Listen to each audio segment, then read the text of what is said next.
Welcome to our channel. Today we how to enable Xero bank feeds for US small business reconciliation, complete guide step by step clearly.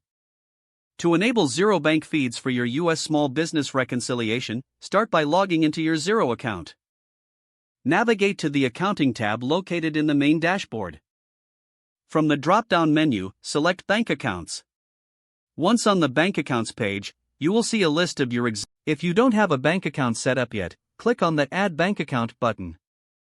Enter the required information, including the bank name, account type, and account number. Ensure that the account is correctly linked to your business in Xero. After adding the account, locate it in your list of bank accounts. Click on the Get Bank Feeds option next to the account you wish to enable. You may be directed to your bank's page to authorize the connection. Follow the prompts provided by your bank to log in and grant Xero access. Once you successfully authorize the connection, return to Xero.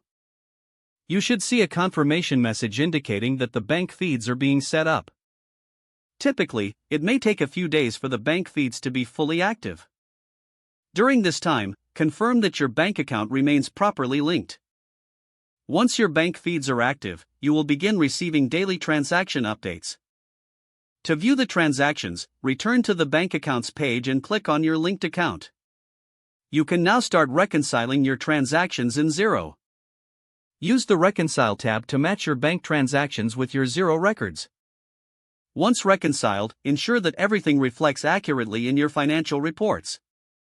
Remember to review the bank feeds periodically to maintain accurate financial records. If the page does not load, refresh the browser or try again in a private or incognito window.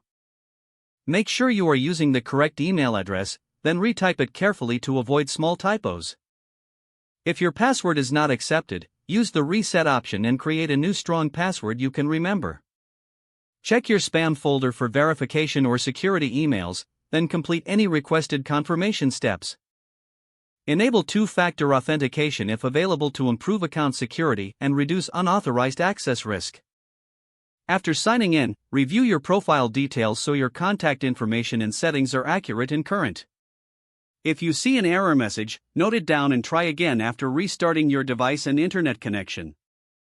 Log out when you finish, especially on shared devices, to keep your account and payment information secure.